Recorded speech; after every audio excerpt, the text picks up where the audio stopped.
Welcome. This is Francesca Anastasi, also known as Sabea. I am the Director of Confidence and also the founder of Shimmy Mob. Today I am broadcasting on a topic that I have been asked to do again. I did this scope about a week ago and a lot of people missed it and asked that I would do it again. So here I am doing this again. And it is information that I like to share because I like to see everyone succeed at what they do. So I'm not going to take a lot of your time. I'm going to go through my 5 steps, the 5 things that I did, the 5 steps that I took, that when I launched my dance studio, totally sold out my classes and basically launched my studio, and it went up from there. So, and it grew, and it's exciting for me to be able to share this with you today. Hello. So just going straight to the points because I have to run. The first thing that I did, and for some of you who are entrepreneurs and have done business before, some of these points are going to sound like, you know, they're no-brainers, you've already done them.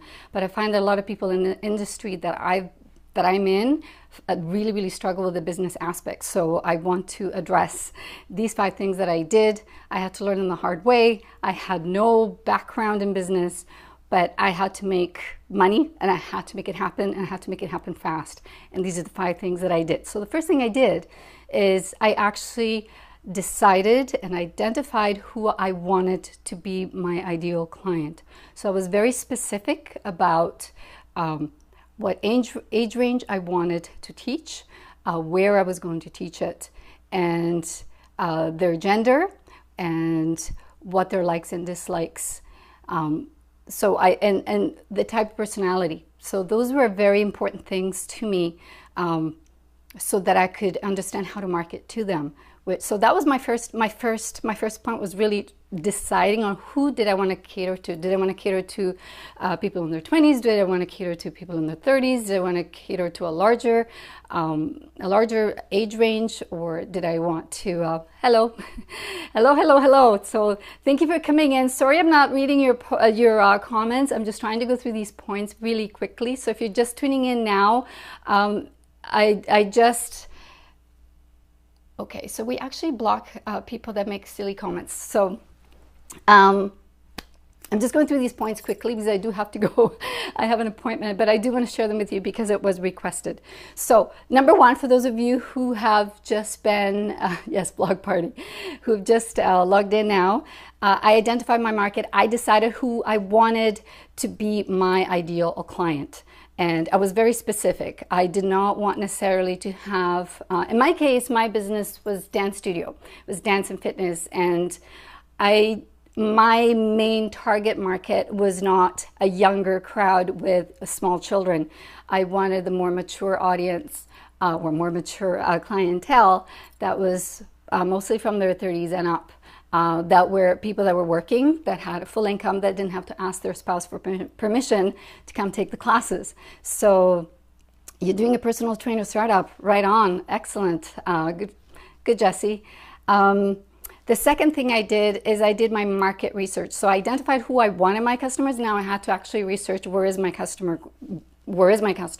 So I researched all the areas. In this case, this is for actual physical location, because my business was not catered to online. So, but these principles apply even for online business. So you just kind of apply them to all types of, yeah, it is hard to know where to start, but you have to start by knowing who you want your client to be. Once you know who it is, and then you do your market research, and you know what? Dr. Google online has all the answers nowadays. When I did my market research, Google didn't have all the answers, had very little, and I had to hit the libraries and I had to hit the business centers to find out what where my target market was, and you know, how much of a market was there for my type of business, and also was there a competition, because that's part of your market research. You want to see how much competition is there and how much of that little slice of the market can you actually have.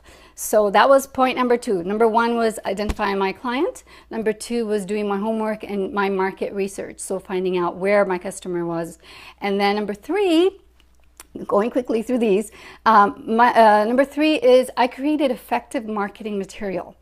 And a lot of people go stingy on that stuff, and I tell you, it doesn't pay off. You actually waste your money. Effective material. Like in my case, I decided to go into direct mailing because that was the best way to reach my customers or my potential customers. So in my case, it was the printed material that I was sending out. It was very crucial on how that was laid out, the information that was on it, the imagery that was on it, the message. And so that was number 3. Okay, so effective marketing material made a huge difference. So just to give you a little bit of background, when I first started, before I actually did the studio launch, I wanted to start by just having a few classes, and I did all the marketing mistakes that you can think of. And I opened my doors and nobody showed up. And I tell you, that's pretty sad. So I had to rearrange everything. So when it came to time to launch and open the doors officially to, as a studio, I had to reapply on having all the proper and, yes, identify your market, effective marketing materials. Yes. And number 2 is market research. And so, yes, effective marketing material. Number 4, and this is crucial. Now, this changes from business to business. It changes from program to program. In my case, number 4 is strategic timing, strategic marketing timing. It makes, if you're marketing burgers, for example, you want people to buy your burger right away. When a person sees a burger ad or something, they're hungry, they go buy it right away. For programs that are a bit more expensive and you have to register for, it takes a little bit more time. So you need to, strategic timing. Thank you, Yusuf.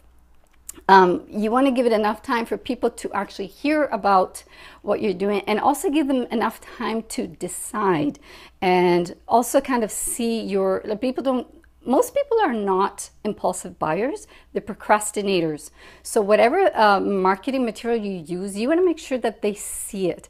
I'm not talking about spamming. I'm not talking about sending emails all the time, or being annoying or anything like that. But whatever you create in your marketing material, you want to make sure it is visible in a pleasant way so that your customer actually wants to keep looking at it. So for example, what I did is the marketing material that I sent, I found out that even the people were actually keeping the brochures that I was sending for up to 2 years. They were calling me and they were saying, I received your brochure in the mail, and I've had it for 2 years. It's been on my fridge or it's been in my drawer, and now I finally decided to take the program. So, very effective.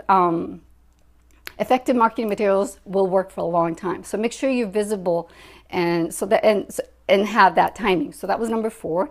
Number 5. Okay, this one is biggie. This is a biggie because most people tend to skip this one. And that is, I took a calculated risk. I was totally broke when I started the studio, and I calculated that in order to pay, I went as big as I could within my budget. And what business am I in? I'm talking about a dance studio that I launched in 2002. So, but I now coach people that have dance studios, and I train instructors on how to make money. You're welcome. Okay, so number 5, I actually took a calculated risk. And by that, what I mean by that is I took as much money that I could afford to lose and put it into marketing. And a lot of people are very stingy in their marketing dollars. And I understand why, because there's always that fear that that money is not going to come back. And in my case, I calculated that all I needed based on what I could afford, and at the time was only $500. That I put $500 on my credit card, and I only needed 4 people to register in order to pay that $500. And I ended up selling all my classes, and I had 12 to 15 people per class, and all my classes sold in that first season. So it was just like amazing. It totally surprised me too, but I had no choice. I had to take that risk because I had tried everything else. And My advice is, if when you're going to, especially if you're on a very low budget and you don't have a lot of money, is always calculate. Never spend more than what you can afford to lose, but don't just blindly market like that. In my case, for my business, direct mail was the best thing. For your business, it may be something different. That's why market research, going back to point number 2, is the most important thing, because once you understand where your ideal client is and how they think and how they react and how they buy, then you're able to market them in that specific way. So just to give you a little insight, my market was mostly women between the ages of 30 and 50, and that wanted to learn to dance, and they also wanted to lose weight. So those were the two main things that I was targeting, that I wanted in my ideal client, that they wanted those two things badly. And once I knew where they were and how they reacted, it opened up all the doors. Now I knew that I wanted women that worked, so I could target them at work. I could send them mail at work, but they would be distracted there. So what I did is my direct mailing was sent at home. So at home, they'd be tired, they'd be checking their mail, and also in the strategic timing, it's also the time of the year, the time of the month, and the day of the week. Don't have the time to go into all those details, but that's basically, those are the 5 things that I did. So just a quick recap. I'm just actually going to show you. You can take a screenshot if you like. I'm going to hold it up here, and there you have it. You have identify the ideal client, decide who you want to work with, who you want to come through your doors, who you want to be your customer. Then do your homework, find out where they are, what they're, how they think, how they buy, what is their income, why would they come to you, what is it that you can offer to them that makes them want to come back, and then creating effective material that works for them, that speaks directly to them, and then strategic timing, when is the best time to reach them, and also don't be afraid to take a calculated risk. Calculated is the key here, okay? It does not mean going blindly and throwing all your money out the window, not knowing what you're doing. And it has to be, you have to be very smart about it and make sure that your marketing material is effective, and where you market is also, you identify these other points as well. So there you have it. Those are the 5 things that I did, and it totally changed the way I looked at business. This little 5 things here, believe me, made me fall in love with business. I didn't like business before. Yes, thank you, Yusuf. So I hope this has helped you, and I've had all kinds of questions through private messages and emails on other topics that I know, mostly dancers and dance instructors, that questions that you've had, and I will probably address them. So if you have a topic you want me to address when it comes to making money and teaching for profit, send them to me. You can tweet me, send me a message there at Confidence. And also, before I go, I don't think I have it with me. If you want, you can download my 7 essentials to solopreneurship success. So it's a free PDF. Just go to my website, confidence.com, and you can download from there. And that's it. So I hope this has helped you. Thank you so much for all the hearts for tuning in. I hope this has helped you. And if you have any questions, you know where to find me, either on Facebook or even through my website. Okay, so have a great rest of the day. Bye for now.